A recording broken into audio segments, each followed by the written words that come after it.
Les mots ce matin de la ministre de la Culture, Roselyne Bachelot. Au cours de la cérémonie, les artistes avaient multiplié les revendications politiques et les critiques à l'égard des mesures sanitaires mises en place, notamment la fermeture des lieux culturels. Merci beaucoup Arthur Delaborde.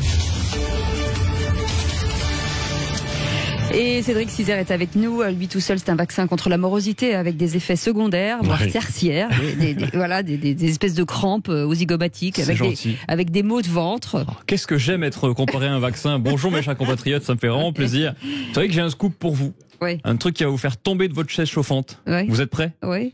Attention, nous sommes dans une semaine décisive. Mais c'est pas vrai. Ah si, je vous assure, vous êtes choqués là. Ah ben vous nous annoncez ça, mais prévenez-nous avant. Ben oui, mais je vous dis ça, voilà, je vous dis les choses. Je sais que ça vous en bouche un point. Un coin. Ah, un coin, excusez-moi. Alors, on n'a plus de nouvelles de Jean-François Dépressif. Si vous avez des nouvelles de lui, du conseil scientifique, ben on l'embrasse. Je me fais du souci, ça fait au moins un mois qu'on l'a pas vu. Il se soigne. Il va mieux. Je pense qu'il va revenir très très vite. Alors, déjà au moins une bonne nouvelle. Vous avez vu que les autotests arrivent en France cette semaine.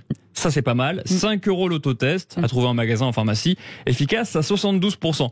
C'est pas mal, 72%, mais c'est pas fou, Cécile. Si je vous dis, demain, vous sautez en parachute, mais vous avez 28% de chance de vous écraser, vous sautez ou pas? Pas tout de suite. Voilà. J'attends 5 minutes. C'est ça. Alors, attention, c'est le test nasal, où vous mettez un écouvillon dans votre nez. C'est pas le test anal, parce que le test anal... Ça fait mal. Oui.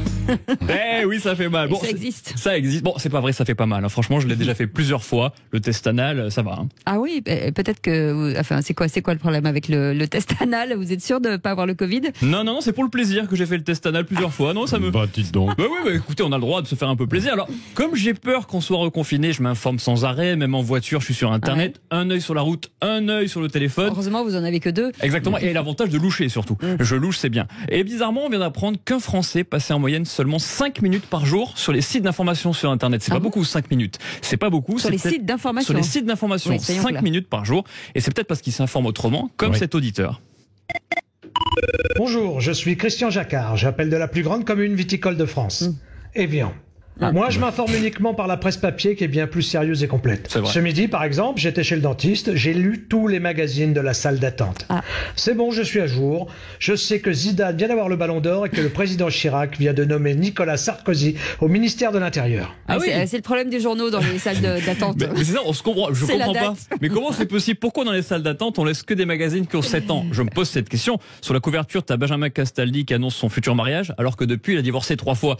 Je comprends pas. Et ce qui me choque, c'est pas qu'il y ait des magazines périmés, c'est qu'il y ait des gens qui les lisent. C'est-à-dire qu'alors que sur ces magazines, il n'y a pas que des articles. Il y a aussi la gastro, la grippe, le staphylocoque et le Covid. Et les gens lisent quand même. Moi, je touche jamais à ça. Et on parle de maladie, je voudrais aborder le grand traumatisme que connaît chaque élève dans sa carrière scolaire.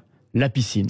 La piscine. Alors vous avez vu que Roxana Maracineanu a alerté tout le monde. Elle a peur que les enfants se noient cet été. Alors grâce au Covid ou à cause du Covid, il n'y a plus de cours de piscine à l'école, Patrick. Il n'y a plus rien. Il y a plus. Et nos enfants, ils savent déjà plus lire. Bientôt, ils sauront plus nager. Quoi qu'en cours de match, je peux vous dire que les élèves, ils nagent. Alors ils coulent même. Ils coulent. Non, ils coulent. Ils coulent, bien sûr qu'ils coulent. Alors ils pourront pas partir en vacances au pire cet été, donc ils pourront se noyer dans leur bidet. Parce que oui, j'ai encore un bidet chez moi. Je voulais absolument une terrasse et un bidet. Bon, je suis très propre comme garçon. Oui, alors un élève de cours de primaire m'a laissé un message pour nous dire si ça lui manquait les cours de natation. On l'écoute tout de suite. Salut Cédric, c'est Raphaël. Ça va, tu quittes ta race, frérot? Faudrait quand même un jour qu'elle roule les piscines. Moi, j'ai envie de pouvoir continuer à apprendre le dos crawlé. Et surtout de continuer à mater des miches. Dis donc, c'est pas possible, Raphaël. Arrêtez, Raphaël, ça va pas du tout. Contrôle parental. Exactement. Ça va, il est petit, ça va, mais quand même.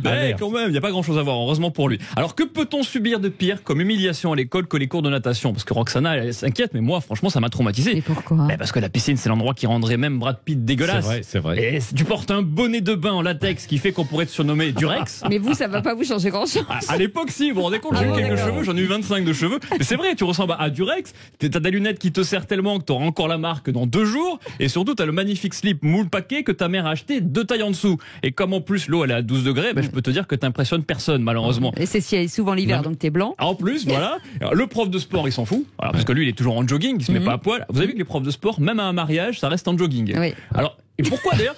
Vous avez toujours des profs de sport qui viennent en jogging? En jogging, mais d'ailleurs, pourquoi? Avec une veste. Avec une veste, toujours, mais la petite veste taquini. Mais alors, je me pose cette question depuis toujours. Pourquoi un prof de sport qui fait jamais de sport s'habille en jogging. Un prof d'espagnol.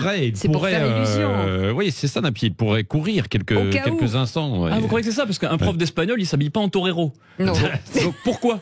Je ne comprends pas ce système-là. Bon alors, moi, quand je savais qu'on allait avoir piscine le trimestre suivant pour être un minimum potable, je commençais un régime et un gros entraînement. Ouais. Le problème, c'est que je faisais ça la veille. Donc ça n'avait aucun intérêt. Voilà. J'avais pas besoin de bouée, j'en avais déjà une intégrée. Et les filles, vous avez vu, elles avaient une technique pour qu'on les voit pas en maillot. Elles disaient qu'elles étaient indisposées.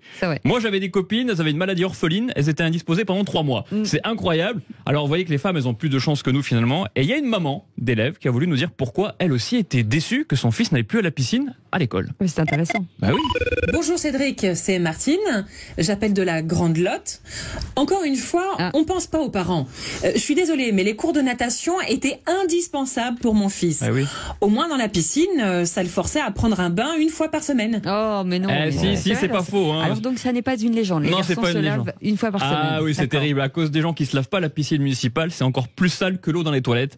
Alors Roxana Maracineanu, je pense à vous. Alors ceux qui se noient en ce moment, vous le savez, ce sont les membres du gouvernement. Bon là, ils sont plus au stade de la noyade, c'est le Titanic. Bah, le problème, c'est que c'est nous qui sommes à la place du DiCaprio. Vous avez vu, il n'y a pas assez de place sur la barque. Malheureusement. Alors la France est donc le 8e pays, si je me trompe pas, européen, à suspendre le vaccin AstraZeneca. En 1 an, on a réussi l'exploit de tout rater. Bravo, les masques, les tests, les vaccins, la communication. La France, c'est Valère Germain. Voilà, tout est à côté, vous avez vu. Valère Germain, c'est l'attaquant de Marseille, pour ceux qui ne le savent pas. Malheureusement, c'est l'attaquant de l'OM, on l'embrasse. Qui va vouloir se faire vacciner, je sais pas. Il y a le reconfinement qui arrive, alors c'est pas grave. Voilà, c'est pas grave, le pauvre Jean Castex, il est là, il est courageux, il tient à s'expliquer. Dimanche soir, il disait qu'il n'y aurait pas de suspension. Lundi, il y a suspension, mais il tient quand même, Jeannot. Je le soutiens. Voilà. Et on va partir à Matignon parce qu'il veut nous expliquer son avis sur la suspension d'AstraZeneca. Il faut monter un fan club. Ah, je l'adore.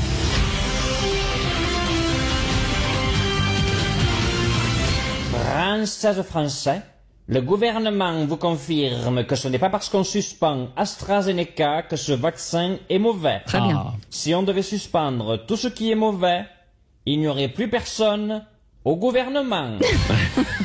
Il est lucide, Jeannot. Mais c'est vrai que ça commence à être compliqué là. Là, il va falloir faire quelque chose. Oui, mais voilà. Merci. J'ai l'impression que vous n'avez pas passé vos vacances ensemble. Je sais pas pourquoi. Non, avec personne du gouvernement.